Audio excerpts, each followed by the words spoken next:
Hello guys, welcome to my channel. Okay, today we're having our first official sit down video. I'm super excited, guys, and please, if you're new to this channel, subscribe, like, and comment. So today we're going to be having a conversation on a very sensitive topic: abuse. If you have been on the internet and you have not been hiding under the rock, at least you would have seen the news about the Ekwemekrona Osinachi that lost her life due to abuse. And so many other news filling up the internet these days comes about suicide, abuse. Sometimes these suicides come as a result of abuse. Get me here. You get abused, you get suicidal, you die. Sometimes you're lucky enough, you have people that care about you, you talk to them, you get help. But most people are not so lucky, they end up dying. Now, let's dive right into. Okay, what is abuse? Abuse is the misuse or improper usage of something for a bad purpose, or to take advantage or be treated with cruelty. Just being offensive is abuse itself. So now, when you hear abuse, everybody thinks, oh, you must be in a relationship before you can be abused. Now, abuse can happen anywhere at any time. In your marriages, first relationships happen anywhere. It must not be in a marriage. It can be in a friendship. It could be employer-employee relationship, in the church, religious and lay faithful. It can happen anywhere. Abuse is prone to happen anywhere. Now, what we're talking today is abuse in itself is not always physical. The worst kind of abuse is psychological and emotional abuse. Now, before we dive into psychological abuse and emotional abuse, I'd like to tell us behaviors to watch out for in a partner, a friend, or colleague, to know that yes, these people are becoming abusive. When someone becomes first aggressiveness, when someone becomes excessively aggressive, that is a red flag for abuse.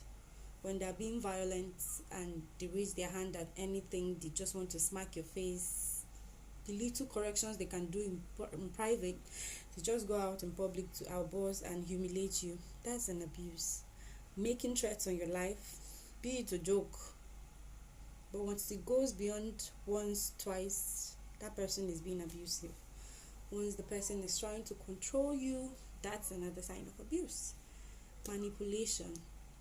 Now, manipulation is the most common form of abuse, like the most used one. What is manipulation? Manipulation is shifting or unhealthy emotional strategy skillfully used to control someone.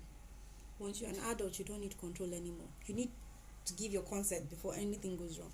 So if somebody is constantly trying to manipulate you into doing something for them, what we call emotional blackmail, that is a no-no, and you should know when to take a leap. Now, emotional abuse is used by its victim to break down your self-esteem, trying to cage you in a web, making you feel like you're not worth it, to create a psychological dependency on them, where you see yourself less of a person, or less of what you're worth, or less of what you're made of.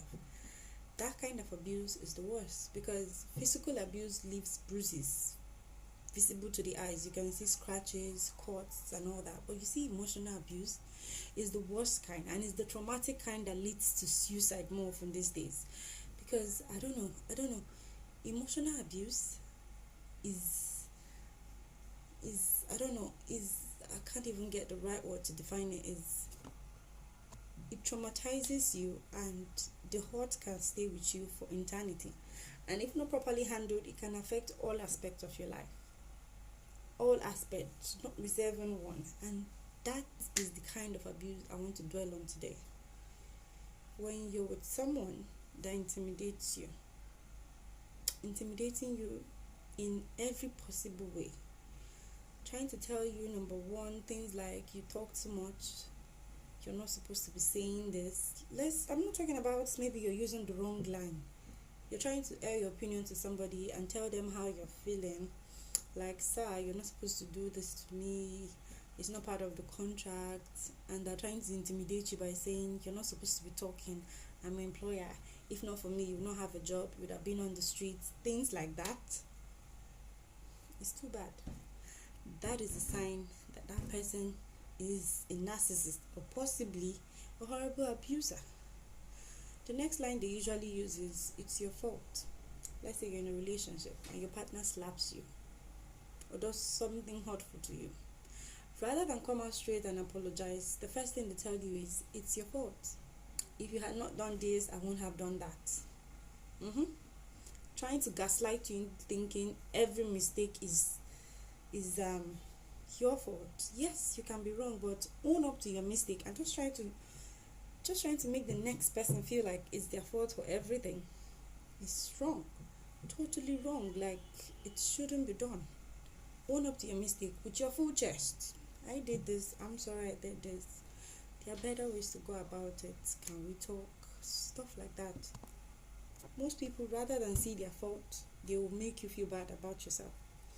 And now, you should know in such relationship, you can't grow. There are various reasons why people go on being abusers. One of them is a person that was raised by an abuser would definitely be an abuser.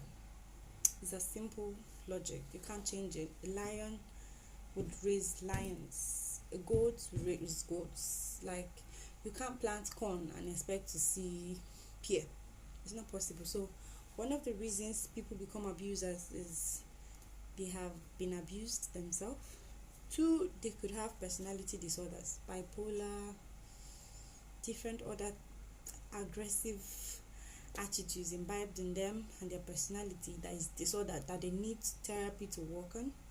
3, they grew up with addicts. They grew up with power hungry people that never let them be themselves. So when they finally get the opportunity, they try to trample on others, passing that habit they've learned on others. It still goes back to the fact that abusers give birth to abusers. They have been abused themselves, so they're trying to pass it on without healing from the inside. They don't understand boundaries. That's another reason why people abuse. They don't understand the boundaries, like, yes, you're my boss, yes, you're my man, but I need my space. Because we are all adults. I'm not a child anymore. You're not a child anymore. So if we both decided to have this relationship, this friendship, this contract where I'm your employer and you're the worker or anything, learn to keep boundaries. There's boundaries and it has to be respected for peace to exist. You can't just think anybody should go with anything you're saying. They have their ideas. You let people express themselves. When you notice people take advantage of you, learn to run. Another thing is anger issues. People that tend to be abusive are those that have anger issues and they refuse to work on it. People that have mind control issues, trying to have control of all you do, such people are to be wary of.